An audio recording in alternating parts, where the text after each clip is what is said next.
Ketika menunjuk alisnya dan memunculkan mutiara pembangkang surga dari sana. Aktivasinya karena formasi jiwa, Wang Lin sudah bisa manggil mutiara pembangkang surga. Memanggil mutiara tersebut, Wang Lin menepuk tas penyimpanannya dan mengeluarkan sepotong kristal yang merupakan kristal berisi roh kayu yang didapatkan Wang Lin dari Hongdi sebagai hadiah yang diberikan Zhu Kueji kepadanya. Dengan elemen kayu ini, sekarang Wang Lin hanya memerlukan elemen logam saja untuk menyempurnakan mutiara pembangkang surga agar mengenalinya sebagai pemilik. Mata Wang Lin berbinar saat simbol daun di dalam mutiara pembangkang surga terbuka, berpikir bahwa jalannya untuk menyempurnakan mutiara itu akan segera tiba. Namun ketika itu mata Wang Lin langsung tertuju lurus kepada negara salju yang ada di kejauhan. Dan sebelum mengejar elemen terakhir tersebut, Wang Lin telah memantapkan niatnya untuk menuntaskan dendamnya dengan sang pemimpin negara salju Li Yuanpe.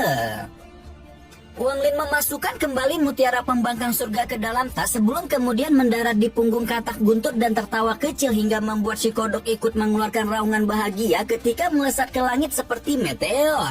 Nah, ceritanya biar si kodok enggak sendirian, Wang Lin pun turut mengeluarkan si nyamuk yang membuat lidah si kodok melonjak seperti kilat ketika mulai bermain dengan teman seperbinatangannya. Itu Wang Lin duduk di bagian belakang katak guntur sambil tersenyum senang melihat dua binatang buas peliharaannya bermain, sekali lagi menoleh ke arah negara tatapan dingin sebelum kemudian mengajak dua binatang buas peliharaannya itu untuk memulai perjalanan balas dendam mereka.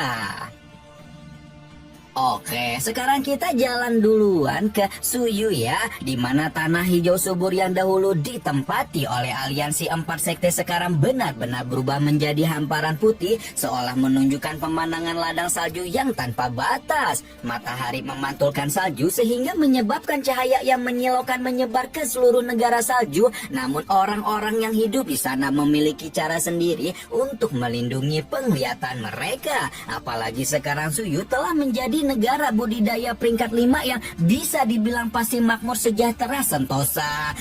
Di tengah-tengah negara salju berdirilah istana es yang merupakan tempat paling suci Suyu, sekaligus juga rumah dinas pemimpin negara siapa lagi kalau bukan Li Yuanpeng yang merupakan satu-satunya kultivator transformasi jiwa di negara salju. Li Yuanpeng menghabiskan sepanjang tahun di dalam istana es karena dia perlu memulihkan diri pasca terkena domain guntur Suntai 2 tahun yang lalu. Telah menyerap energi spiritual surgawi selama 2 tahun penuh, nyatanya Li Yuanpeng masih belum pulih sepenuhnya. Dan karena itulah dia mengirim orang untuk mendapatkan giok langit dari Hongdi di kerajaan Sujaku, namun sayang sampai sekarang belum berhasil mendapatkannya.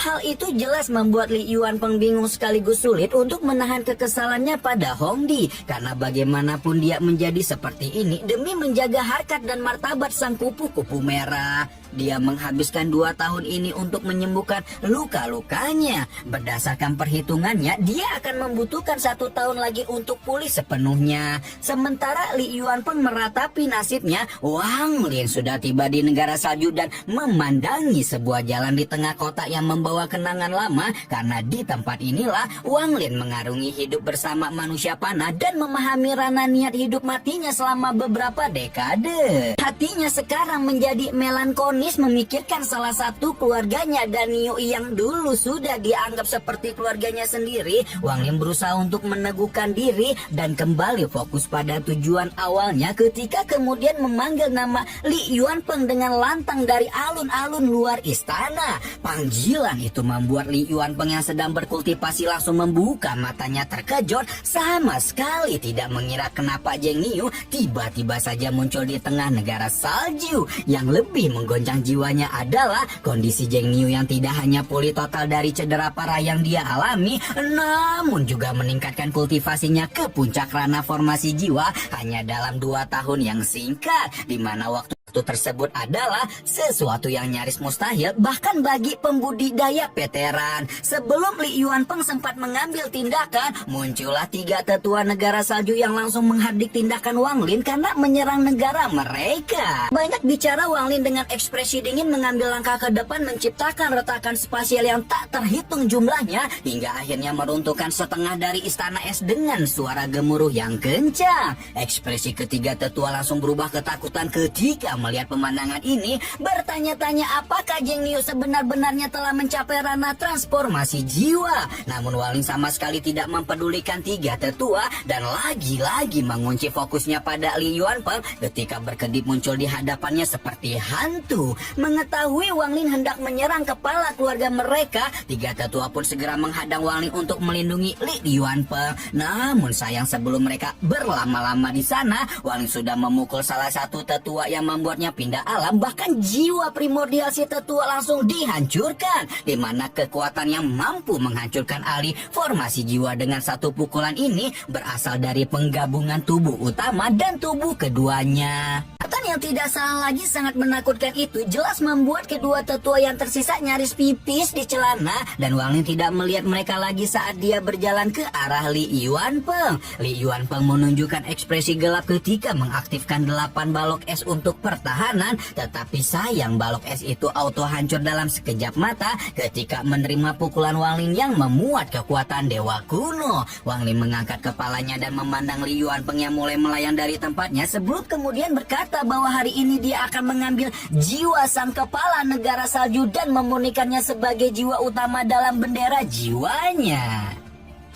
Namun Wangling tak terkesan. Ia maju satu langkah lalu menghantamkan tinjunya ke arah balok es dan membuat balok-balok itu meledak dalam satu kedipan mata. Dentuman yang begitu keras menghantam langit dan menciptakan gelombang kejut yang memecah awan di atas negara salju. Li Yuanpeng menghela napas berat berpikir bahwa pertarungan hari ini memang tidak mungkin semudah sebelumnya, dan karena itulah dia juga tidak bisa bertarung dengan kekuatan yang setengah-setengah. Ketika itulah Li Yuanpeng akhirnya memaksa tubuhnya yang masih belum pulih untuk membentuk segel di tangannya dan membuat tanda teh turun dari langit ke hadapan Wangling. Namun sebelum sempat flexing, tanda teh itu sudah dihancurkan hingga membuat tatapan mata Li Yuanpeng segera dipenuhi dengan keterkejutan sekaligus juga ketakutan. Sementara keduanya telah menarik perhatian semua orang di negara salju, dan selain tiga tetua yang sudah muncul lebih dulu, sekarang 17 pembudidaya formasi jiwa yang tersisa dengan panik berteleportasi ke istana.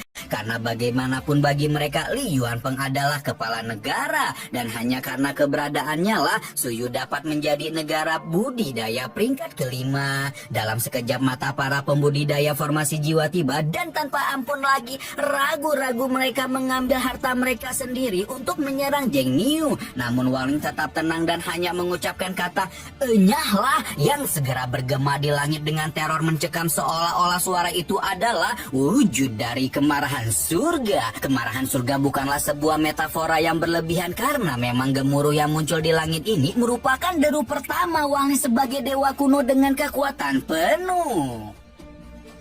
Kekuatan dewa kuno memang merupakan sesuatu yang luar biasa, karena hanya dengan suaranya saja seluruh awan menghilang tanpa jejak dan retakan mulai muncul seolah hendak membelah langit seperti selembar kertas yang terkoyak. Wangling menarik napas dalam-dalam seperti tidak siap juga dengan keopeannya ini. Wangling baru tahu bahwa penggabungan tubuh asli dan avatar akan menyebabkan mutasi aneh yang belum pernah terjadi sebelumnya. Namun setelah mengingat bahwa saat ini dia merupakan dewa kuno bintang 3 dengan budidaya formasi jiwa tahap akhir yang mengendalikan domain hidup dan mati, Wangling pun berpikir itu tidak hanya menghentikan seluruh alih formasi jiwa yang mendekat, tapi juga memaksa seluruh Suyu bertekuk lutut. Seluruh alih formasi jiwa dikirim terbang sambil meludahkan seteguk darah, dan hal itu membuat Li Yuanpeng mengambil napas dalam-dalam ketika memerintahkan semua orang untuk menjauh 5.000 km dari pusat pertarungan, karena bala bantuan hanya akan memakan lebih banyak korban.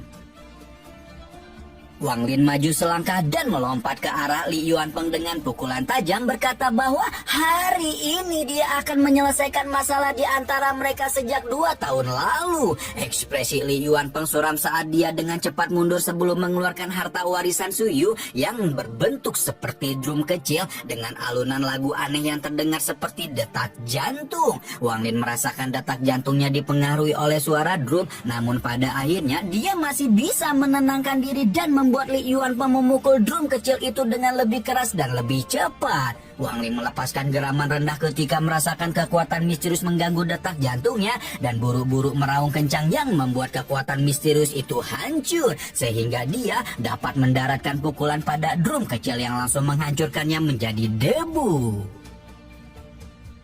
Didesak tanpa ampun, Li Yuanpeng memanggil teknik andalannya yaitu raksasa es setinggi 1000 kaki persis seperti apa yang dulu digunakan oleh Hongdi untuk melawannya. Raksasa es itu tampak sangat kokoh meski